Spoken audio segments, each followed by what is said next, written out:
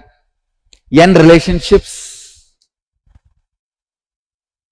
The first statement I want to make, please understand, this is the essence of the whole program. Relationships are not something separate from you. They are extension of you. Please understand. Relationships are not something separate from you. They are extension of you. The way you feel about you, the way you carry you, the things you believe in you, the extension of all this is relationship. For example, if you believe strongly, I am embodiment of love, by more and more love, I only expand, I am not getting exploited, you will not have any disturbance in relationships. It is what you believe as you. It is the extension of you. Relationship is not something outside you. It is extension of you. See, I am not just going to talk about the relationship with your family, with your spouse, with your parents, with your kids. No, I am not just going to touch that. In these 2 days, I am going to give you the formula, relationship with everything in your life. Your health, relationship with your wealth. Understand? You have a certain love-hate relationship with your wealth. That is why you again and again suffer. The spendthrifts, shopping phobia, all this is nothing but love-hate relationship with wealth. When you know this is your limit and you go on spending, it means what? You just don't respect for relationship. You just don't have right connection for the wealth. Whether it is your wealth and all fears are because you do not have the right relationship with the reality. So I am going to work now very experientially, relationship with wealth, relationship with health, relationship with success, relationship with people. Of course, relationship with people are going to be the main theme of the program, but you will have the formula to work with everything. It is not just people responsible for your suffering. It is your ideas. By the end of these 2 days, I am expecting and I sincerely want you to experience transformation, not just the way you relate with yourself and others, but also in your very basic cognition with which you relate with everything that exists. Understand? The cognition. Tell blessings to Klang, Malaysia. In Malaysia, Klang Center, there is a pattern in that Prana Pratishta. Whenever there is an end program, huge kumkum will start materializing from the Padaka and deity. It has started already, it seems. I can say this is also certain pattern. Maybe positive, but pattern. So let me explain also. I am not just working with you all with words. I am working deeper than the words. Your biomemory. See, your biomemory is made out of certain stuff. We call it prana. So I am working in that pranic level. When the work starts, this kind of materialization and all shows that it is a solid proof that pranic connection is established now. Not just two-way video conferencing connection, pranic connection also established. I'll share with you a few researches recently. I was studying, collecting some Western researches to present it to all of you, the scientific researchers, how the relationship, the concept of relationship, having right relationship directly impacts your health, happiness, workplace productivity, psychological health, and mainly cardiovascular functioning and decreasing stress levels. People with social ties are 200% risk of dying from heart disease. Please understand. If you are kind of a lonely person, aloof, not much friends, socializing, all that, 200% more possibility for you to die in heart disease. I am just reading out the conclusions. Of course, I am not saying just drink and socialize. If you socialize, have more friends, then less possibility for the heart disease. If you socialize and drink, then I can say 300%. Anyhow, understand only the conclusion. Don't interpret in your own way.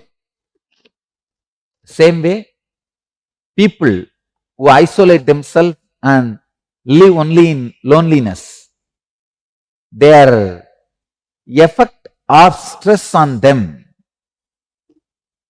is at least 3 times more than a person who has a lot of friends. And it leads to quicker aging. If you want to stop aging, radiate more friendliness, that's all. More friendliness. One important thing, when you radiate friendliness, don't pick up others' depression. Next research, some 100 couples were collected by a team of researchers. All of them have been taken to the hospitals and various number of wounds were created in their hands. Many number of wounds, but for all of them same number of wounds, same depth were created, and they have been sent back. Same treatment, controlled conditions. You will be surprised. The couples who have a happy relationship, couples who have hostility among them, for them, it took 2 times more days for healing the same wounds with the same treatment under the same controlled conditions. They are saying twice. And for example, if a couples with a good relationship, if it took 10 days wound to heal, for the people with hostility who don't have a good relationship, it took 20 days.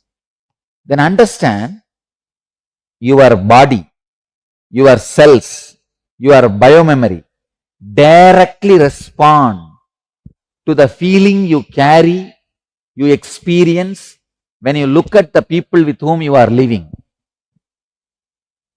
I tell you, even if it is little costly, what costly? It is going to cost your ego, that's all, nothing else. At the most, what your spouse is going to expect. If it is your wife, she may expect that you give her little attention.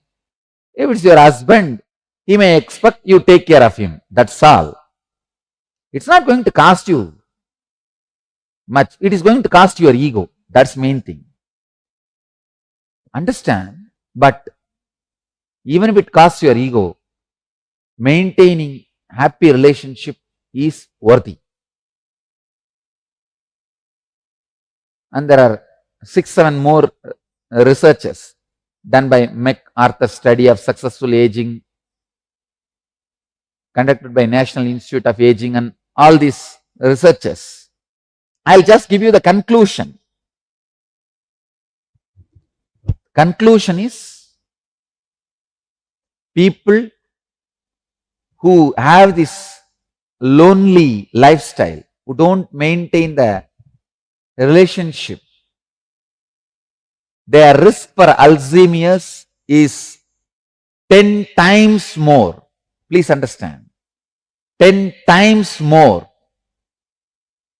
than people who have a loving cordial relationship with the family and the people with whom they live. See, sometimes you may not be living with family, but with whoever you are living, having loving relationship reduces the risk of Alzheimer's. There are some more conclusions. Finally, everything boils down to this only. They are saying that aging will be slowed down, you will be more younger, your psychological aging will be reduced, the space in which you feel as you will be more settled and balanced. There are some more other technical details. I don't want to get into that. But everything finally gives this conclusion. Relationships directly affect your health.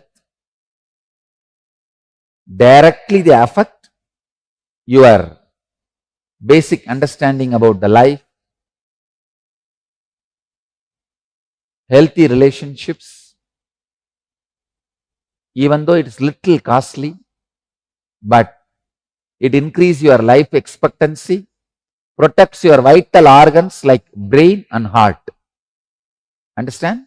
Relationships are not just protecting your heart, it protects your brain also. Alzheimer's. It protects your brain also.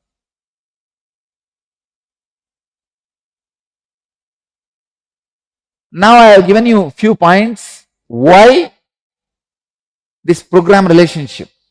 Now I want to tell you why I am taking. As I said in the first statement, relationship is not something outside you, it is extension of you. Because it is related to you. Except an enlightened being, nobody can read you as you are. Please understand, an enlightened being knows you much more than you know you. So, that's the reason I have taken the responsibility of working on this relationship. It's very tricky subject, you know. When you tell the husband to bend his ego, he becomes antagonistic to me.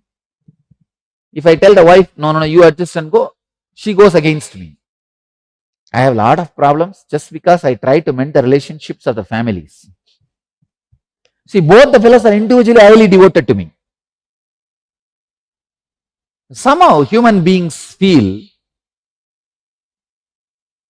for relationship you need to remove some part of your flesh and give, which is not true. It is a wrong cognition. You feel for the relationship that you need to remove part of your flesh and give it to others. No. It's wrong cognition. Please understand. I tell you, go on enjoying your very existence, love, life. You will simply see all the relationships around you is just evolving. And relationship has nothing to do with anger management. Understand? All these so-called relationship programs run by these intellectuals, philosophers, psychologists, psychoanalysts, they all go on talking about anger management and all these, that things. Understand? It is not about the actions you perform between each other. It is about the feeling you carry in you about whole. See, it is all about you. It is not about anger. When people come and ask me, Swamiji, how to manage the anger? I tell them simple solution. After your bust, don't, you see, for example, you shout. After 2 hours, don't go and tell your wife or husband or family, no, I may shout, but I am very good person at heart. Don't tell all that. Tell them very clearly, I am a bad person. When I am angry, I am a bad person. Just take a stick and beat me and give back. That's it. Tell everybody, give back. Your anger is a clear, calculated risk. Be very clear. It is a calculated risk. When the person gives you back, you keep quiet. So best way of anger management is tell all the fellows who are victims of your anger, give back. Don't think I am a good person. I am a bad person. When I shout, so come on, you also shout, let us fight. Fight it out. In 2 days, all your anger will disappear, I tell you. You are covered. Be very clear. But you go on believing when anger comes, you are a courageous warrior. When it goes up, goes down, you say, no, I am a good person at heart. Why don't you look at my heart? All this anger management are this kind of this action-based ideas of relationship management, all is foolishness. Understand? For relationships, only 2 things. 1, break the old pattern. 2, be centered on your being. How I am going to make you all do these 2? That is the whole drama now. Whatever is happening, the world, the fact is one thing. How you perceive it, my world, is another one thing. Your judgments, labels, ideas, opinions, interpretations, beliefs, expressions, expectations, memories,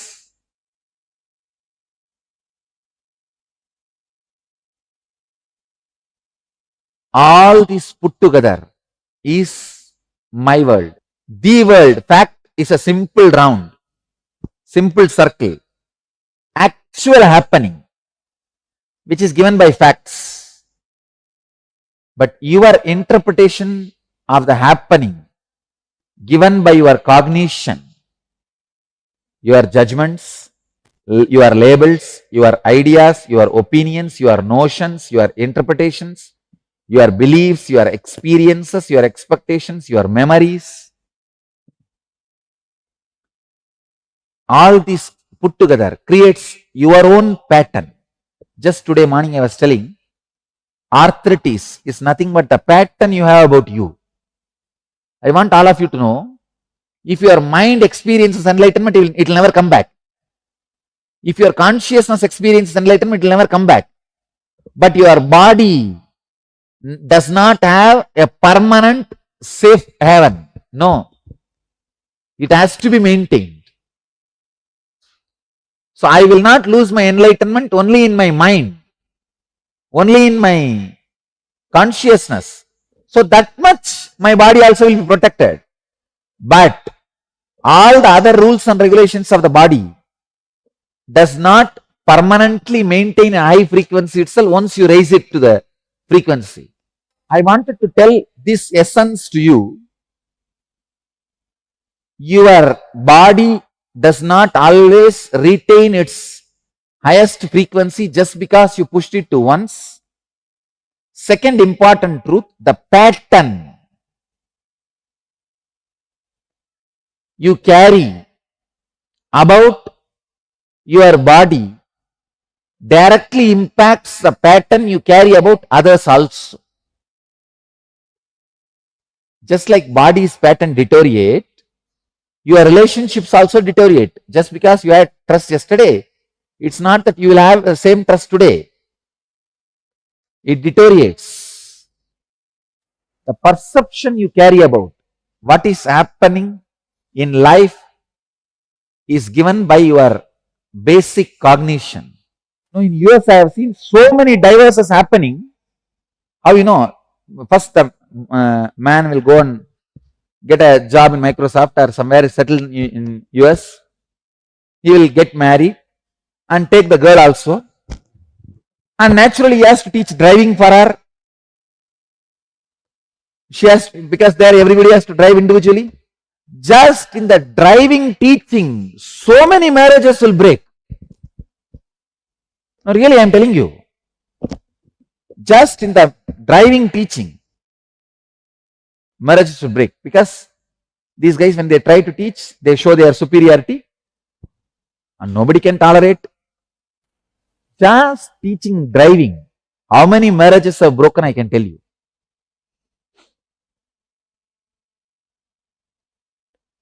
The basic cognition is nothing but the way you receive, process, interpret and respond to any information entering your system through 5 senses.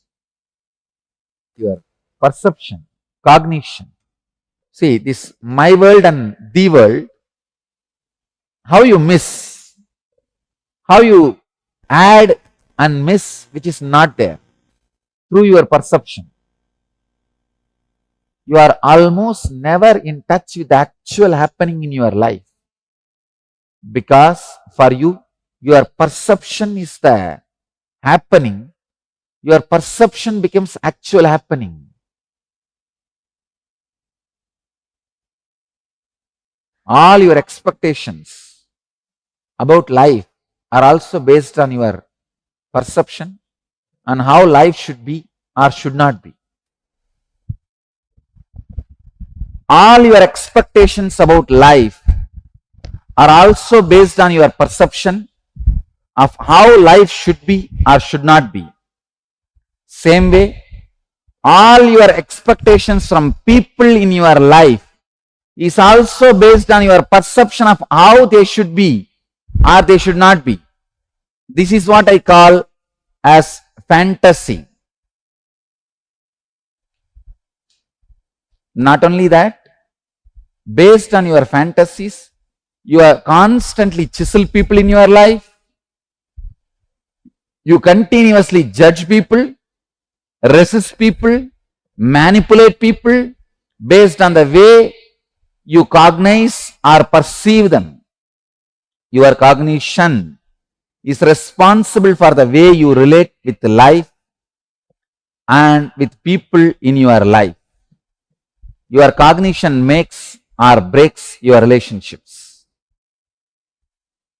Bringing awareness to your cognition transform your whole experience of you and all that exists in your life.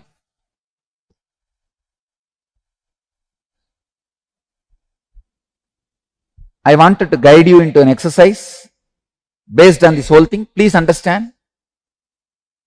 Please do the exercise sincerely. See, now I can take this class in 2 ways. One, with a lot of enthusiasm, excitement. Hey, all you guys have come from all over the world. You are gathered in all over the world. You are all sitting. You know, both ways I can run, but only with the excitement. When I stand and do, the results will be there on you. Same way, you also can do both ways. Wow, I heard so much about him. 2 days I have a chance to spend around him. Come on, let me sit and let me really take maximum from this program. Let me do workout. Let me really make my relationships beautiful. Or anyhow, my wife has dragged me here. Somehow till evening if I manage, then things are done. How to manage till tomorrow evening without getting caught and nicely sleep? Or without getting caught, somehow push the time. You can do in both ways. You also have choice, I also have choice. Which choice shall we choose? Anyhow, I am going to choose first choice only. I am going to be excited, I am going to do it. Now it is up to you. You are going to choose the first choice or second choice. If you are choosing the first choice, really doing it, then do it. See, the whole program, I made it based on exercise and experiments. Experiential. Because these concepts which I am talking to you, I am talking nowadays every day in satsang. So, All these ideas you will get it in the morning satsang itself. You don't need to be here for the class. But the unique thing I am offering in the class is these exercises and experiments where I am expecting you to do it. So please do it. In your notepad, make 2 columns with the titles, The World and My World. Describe the relationship you share with yourself. Recollect and write down the first incident when you first related with yourself. Describe vividly what were the very first impressions you had about yourself in your life. First impression I had about myself as a Swami. This Raghupati Yogi taught me, hey, you are a Swami. I said, what is Swami means? Swami means, he described very clearly, all powerful, all knowing. You will not be bound by the ordinary body. I could not understand. But anyhow, I memorized. In Tamil, he said, in Tamil, my mother tongue, he said, I memorized. But I can say still, that one concept, oh God, what it has done to me. Write down the actual incident under the world column. Under the world column, write down your cognition about yourself under my world column. Please understand. Write down the actual incident in the world, fact. Write down your cognition under my world column, the 2 column, the world and my world. Describe the relationship you share with your mother and father. Write down the first incidents. You see, if you are brought up by somebody else other than your biological father, I wanted you to write only the stepfather who brought you up. Please understand. I am asking you to write about the father, mother who brought you up, not just who gave birth. Fortunately, for many people, both are same. Biological father only brings them up. Unfortunately, for some people, biological father, mother are not bringing them up. So when you write, you need to write only the people who brought you up. They are responsible for all these things. Describe the relationship with your father and the mother. Write down the first incidents when you started judging and labeling them. What was the incident? What did you think of them and label them as? Describe how your mother actually is under the world column and how you experience her under the my world column. Describe how your father is under the world fact column and how you experience him under my world column. Describe under both these columns similarly about the other intimate relationships in your life, your spouse, your brothers, your sisters, your very close friends and relatives. All of you understand? Just take your notebook, make 2 columns, my world,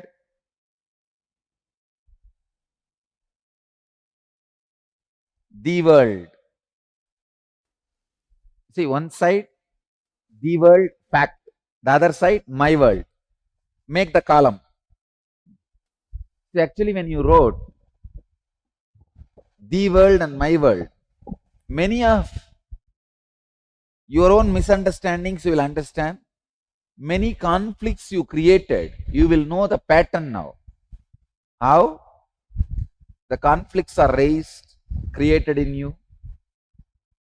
Let me listen. Who is ready to come out? And come on. The fact, the world, and your perception, my world.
Nityanand परमशिवोऽहम् ॐ नित्यानन्द परमशिवोऽहम् ॐ नित्यानन्द परमशिवोऽहम् ॐ नित्यानन्द परमशिवोऽहम् ॐ नित्यानन्द परमशिवोऽहम् ॐ नित्यानन्द परमशिवोऽहम् ॐ नित्यानन्द परमशिवोऽहम् ॐ नित्यानन्द परमशिवोऽहम् ॐ नित्यानन्द परमशिवोऽहम् ॐ नित्यानन्द परमशिवोऽहम् ॐ नित्यानन्द परमशिवोऽहम् ॐ नित्यानन्द परमशिवोऽहम् ॐ नित्यानन्द परमशिवोऽहम् ॐ नित्यानन्द परमशिवोऽहम् ॐ नित्यानन्द परमशिवोऽहम् ॐ नित्यानन्द परमशिवोऽहम् ॐ नित्यानन्द परमशिवोऽहम् ॐ नित्यानन्द परमशिवोऽहम् ॐ नित्यानन्द परमशिवोऽहम् ॐ नित्यानन्द परमशिवोऽहम्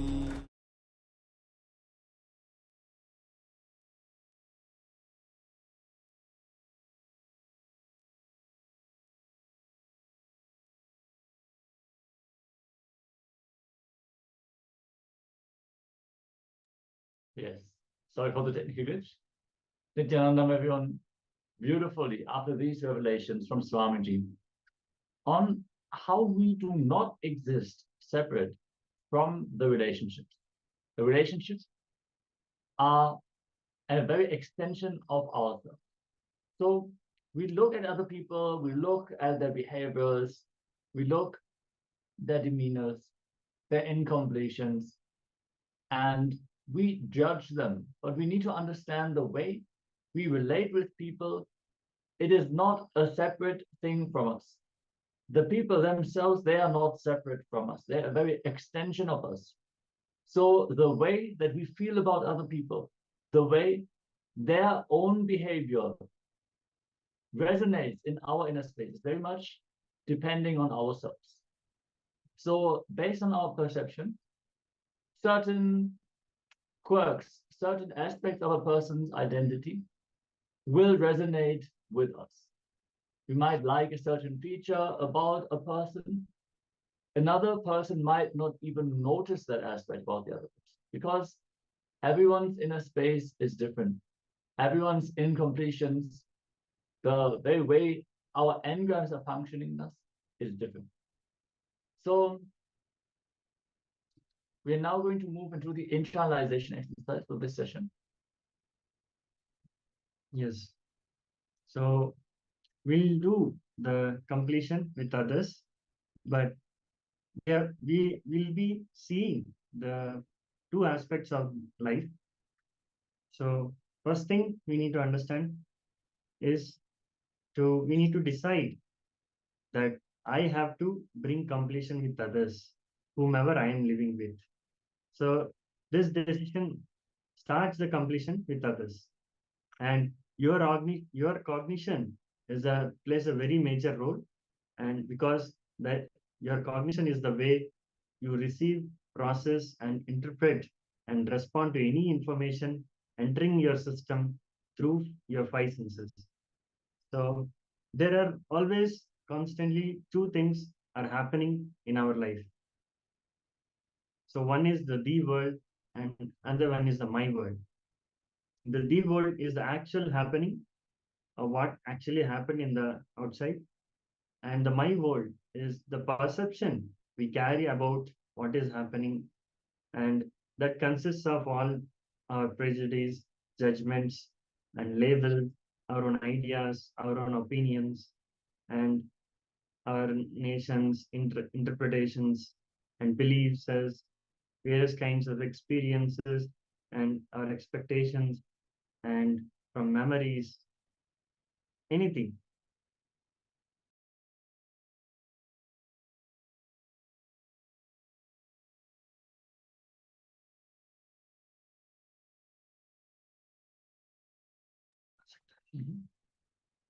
Oh, no, let's continue. So, like two people standing on different sides of the number 6. One person might experience it as the number 6, and the other person would experience it as the number 9, based on the perspective. With this simple example, you can see that one object perceived by two different people can lead to very different experiences based on their standpoint, based on their position. So we need to understand that we are responsible for our cognition, and we are empowered to change our cognition also. So when a person in our life, an important person in our life, you don't have to like them, can be a co-worker, someone we have to get along with.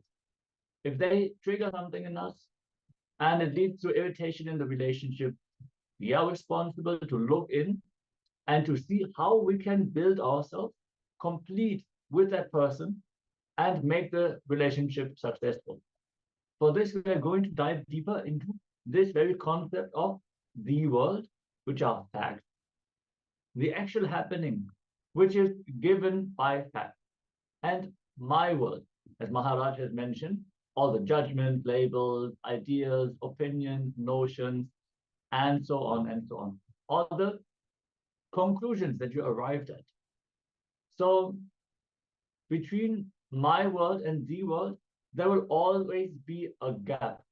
And that is the delusion that we are in.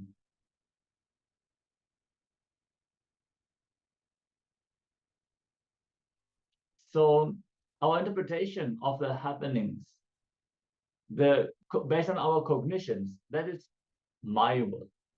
So in a simple example, maybe you remember one incident from your childhood where your mother would have scolded you because you took candy from the candy drawer. And you felt, oh, she doesn't want me to be happy. She hates me. This kind of feeling as a child is very simple emotion that you would experience, but you would feel that in that moment. In reality, your mother would have just told you, don't take candy from the drawer without asking.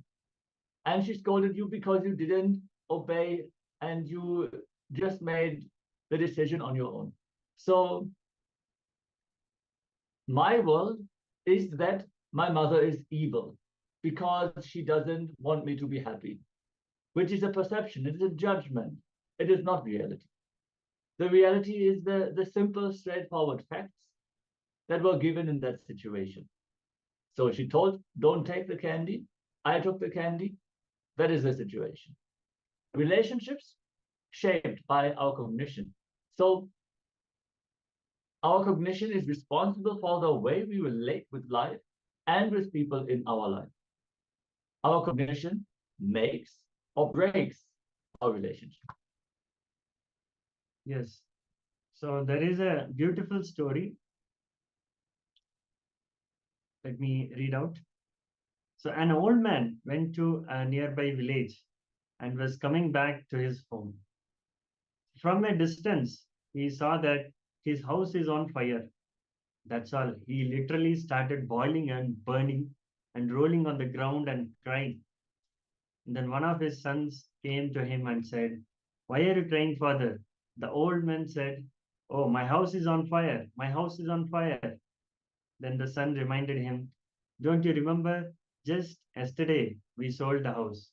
And immediately the old man got up and became completely all right. He was just okay. So all his suffering, his pain, everything got disappeared and everything became all right for him. But in few moments, the second son came and told him, "Father, we sold the house, that is true, but the money has still not come to us. We have not yet received the money." Then immediately the old man started rolling on the ground and crying, "Oh, my house is on fire, my house is on fire, my house is on fire." So it was the same house burning, but for a few minutes it was a suffering for him, and the next few minutes it is not a suffering for him, and again after some time it is again a suffering for him. So it is nothing but his perception, how his patterns cognize the happening. So similar incidents we would have experienced in our lives. So this is how we perceive the things in our life. Like we see our suffering because of our perception many times. So So first, the first step for completion is to decide that you have to take the responsibility for everything happening around you. You have to cognize that you are the source of everything happening around you, and therefore you are responsible for it. Completion with others is not saying I'm sorry. It is not apologizing. It's not about being wrong or right. Feeling sorry comes from powerlessness. Completion comes out of responsibility, not out of powerlessness. yes, So anything you consciously build stays with you and makes you more and more powerful. True love and fulfilling relationships is your birthright.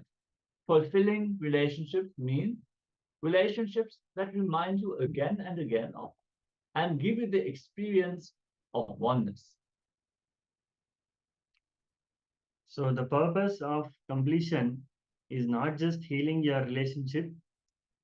So to make your whole energy and consciousness will be different once you went through this completion. Please know that what was happened was not wrong, and what is happening is right. So the completion is right and the past is not wrong. So you are not blaming or complaining, you are completing and dropping it from your inner space. So be very clear about that. Yeah, again, it's a very important point we need to understand. Many times we feel the things that happened in our past are wrong. We took wrong decisions. No, we have to understand we have taken these decisions. We might have reacted in a certain situation towards a loved one, or they reacted towards us. But we have to accept that this is the world. What we can complete is only my world. There are certain things we need to accept, certain things we can accept, and certain things we should not accept. So let us complete the things we can complete, which is my world. So whatever incompletions you build based on the incidents, if you perform the completion sincerely, even though you fear the incident might have been horrible, terrifying, shaken, they will lose their power over you. And you will be able to reconnect to those relationships which you feel are impossible to heal. There's nothing like impossible when it comes to completion. Yes. So in this segment, we'll be first noting down all our relationships, what all relationships we have, even the relationships that maybe the person or the being would have left the body. Still, the incompletions would have there in us with them. So you need to write down all the relationships from the earliest from of your life, and we're gonna make the 3 columns for after that. So first write down all the relationships which are a very significant part of your life.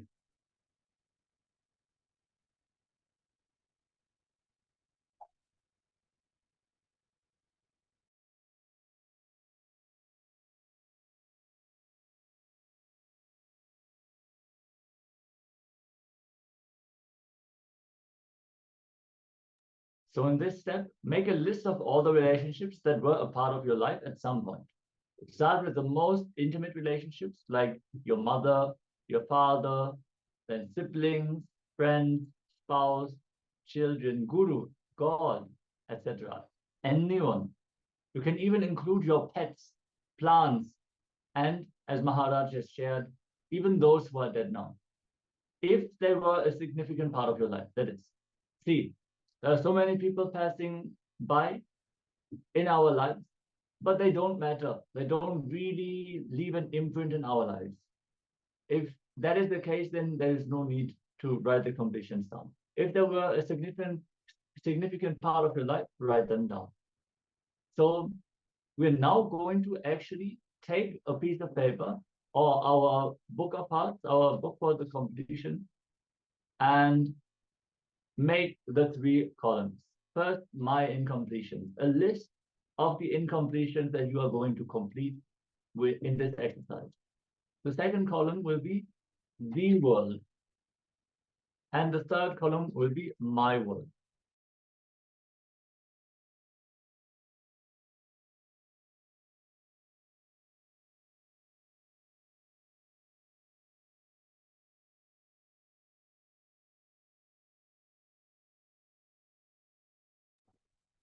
So let us start by writing down all the relationships that we have. Let's enter into this step first, and then we will move on to the next step.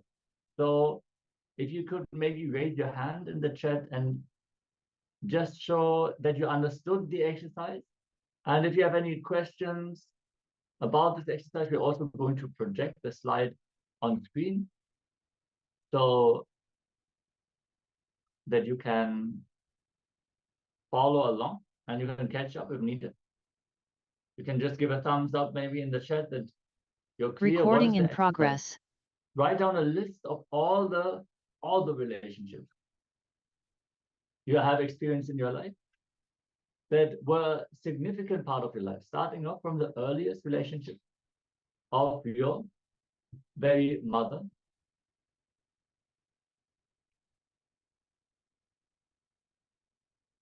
your father, your siblings, friends, and so on.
write down all the significant relationships that you had in your life, from the earliest relationship to the relationships of the present. Write down all the significant relationships from your life, from the earliest relationships, like your mother, your father, your siblings, to the most recent ones. They have to be significant for you. They have to have an impact on you. Their opinion about you should matter to you. Please be very sincere in this exercise.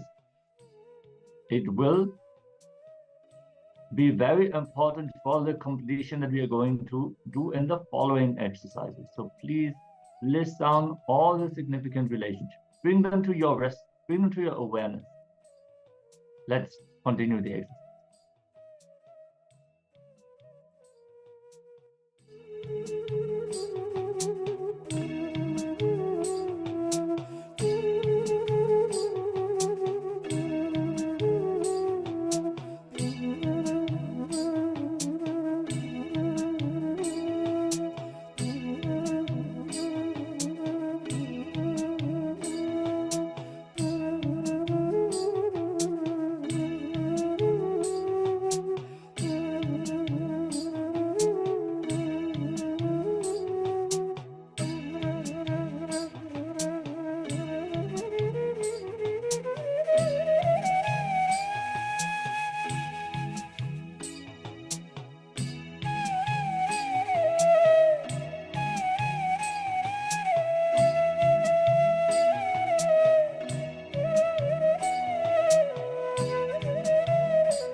Yes.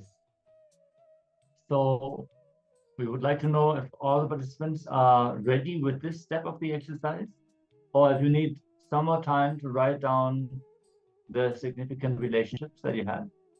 You can maybe also share in the chat, Guru Prasadini, about the Chinese translation room.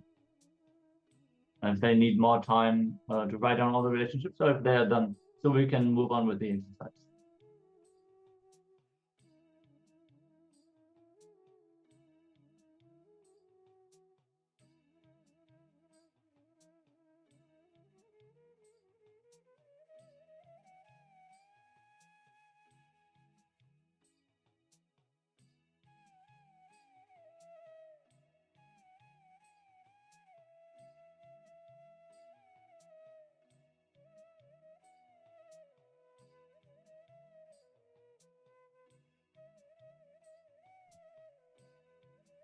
Yes. So with this, let's now get ready for the next step.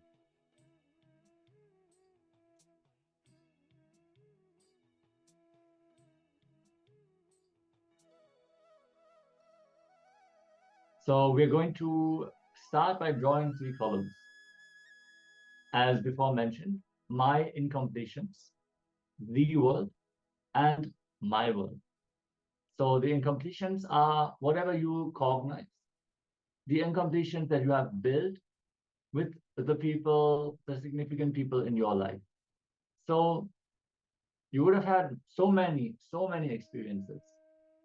The gist of that, whatever you feel about the incident, the incompletion you feel, for example, I feel like I'm not enough. I always feel that I have to perform better. And that is draining. That might be the incompletion that you have. And then you look into the world incident when that started in you. So that you write down. And then you write my world. So your perception, the perception you had about that incident, and the ideas, the notions, conclusions, decisions, all the effects, side effects, after effects from that moment on your world, my world, whatever you have perceived, whatever you are maybe still perceiving about that incident, what we are going to complete, solve this state, solve this process, the Timuri process. So if you are clear, we can move to the next step.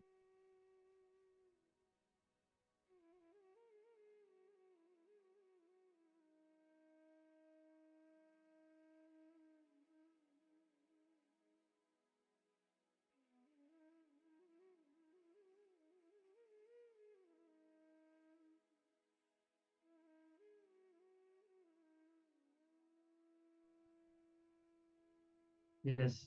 So we are going to describe the relationship you have with yourself. Recollect and write down all the incidents when you judge yourself, your incompletions with yourself, and describe what actually happened. So the world, that is the world. In that column, you are going to fill, and how you perceive yourself. So you're going to pen down in the my world column. So pen down all the incidents you remember, and for each incident, you're going to write this, your incompletion, and what actually happened, and what you perceive as a reality. Yes. So yesterday we learned about the 4 images. Basically, we are going to start here with your inner image that you develop in that moment. So the incident might involve many different people, but in this step, we are going to focus on what did you perceive about yourself? What did you decide? What did you conclude about yourself? I am useless. I'm too slow. I'm not able to understand things quickly. All these kinds of ideas that you might have, whatever it is, just examples. So start by looking into your inner image. and then again the world and my world. So what is the thing that actually happened, and then what is the perception that you arrived at in that moment? So we hope everyone is clear about this step. So if you have any queries, you can comment in the chat.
Recording stopped.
Yes. So now let us move on. We're going to move on to the next segment, which is going to be the next round of today's power meditation.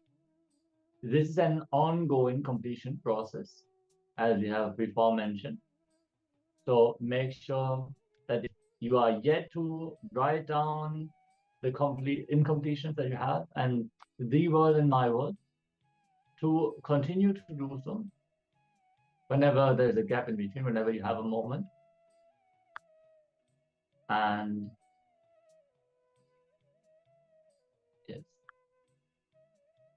we're going to move on to the next round of power manifestation, which is going to be Vak Shakti scanning. We've been manifesting multiple levels throughout this day already. We are going to move to the next round, which is going to be scanning your own Vak and seeing the diluted promises you have given to others.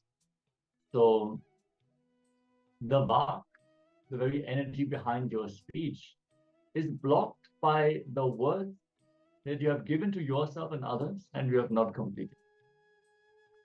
All the non-integrity that you have cherished in your life blocks your ability to manifest what you want as reality through your declaration. See, when you are a notorious liar and people know that what you are saying is not aligned with the truth, they will not listen to the word that you are giving. Like that, if you are not fulfilling the words that you are giving to yourself, you will lose trust in your own words. Like that, when you are not fulfilling the words that you are giving to others, you and they both will lose the trust in the words that you are giving. And cosmos will have difficulties in fulfilling your words also. As it is in the microcosmos, so it is in the macrocosmos. So let us complete with our Vak, with our very power of creation, by looking in. We're going to use the third eye to actually do the completion through this powerful process. So let's move into the process step by step. Yes, please sit with your head, neck, spine in a straight line and close your eyes and visualize Swamiji in your third eye and start chanting the Mahavakya Om Nityananda Paramashivoham and scan your throat center for all the unfulfilled promises you have given to others. Ask Swamiji to show all the unfulfilled promises you have given to others.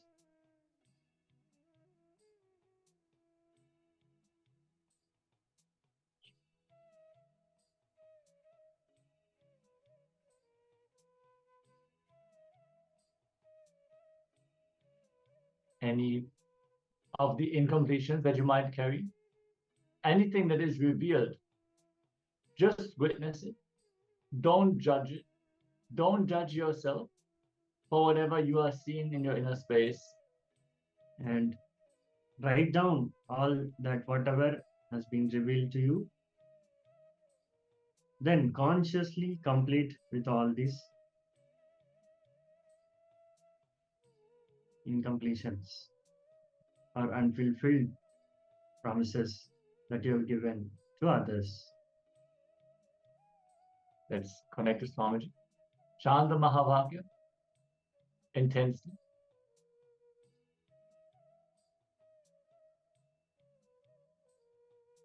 Just, you can keep your eyes open or closed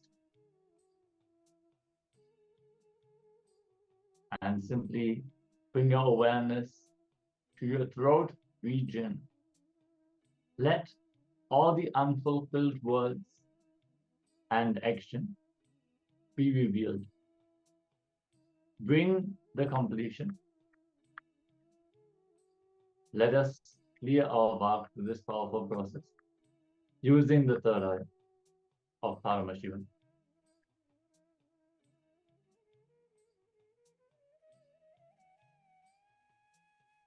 Let's begin.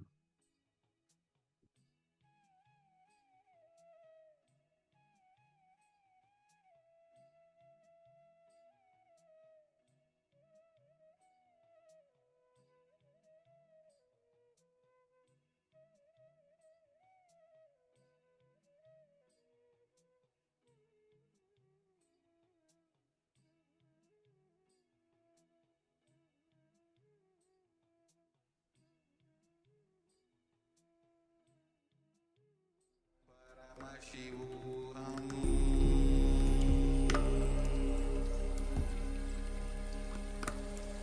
Om Nityananda Paramashivoham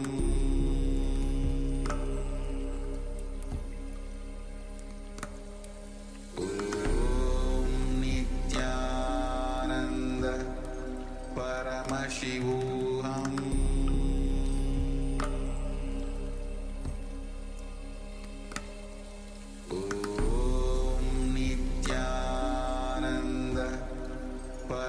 Paramashivoham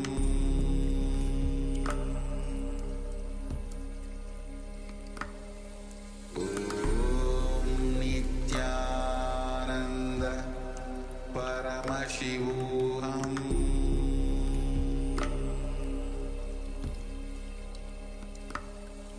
Om Nityananda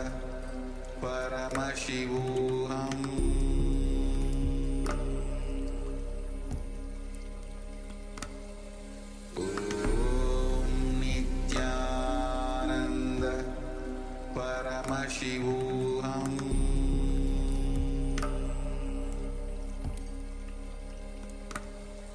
Om Nityananda Paramashivoham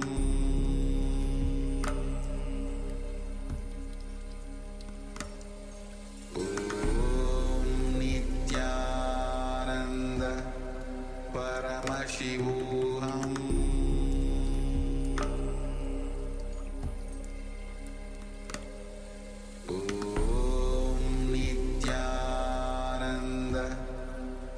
Paramashivoham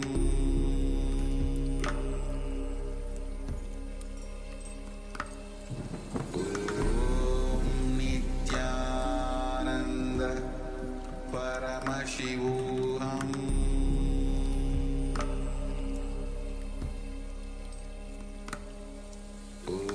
Om Nityananda Paramashivoham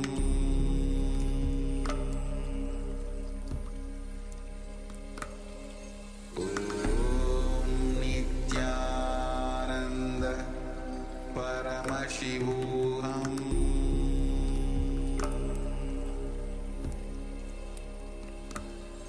Om Nityananda Paramashivoham Om Nityananda Paramashivoham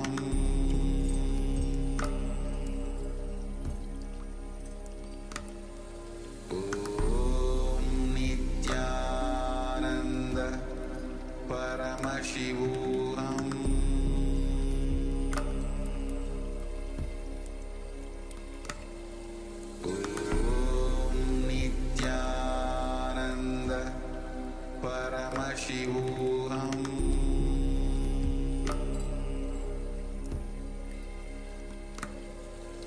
Om Nityananda Paramashivoham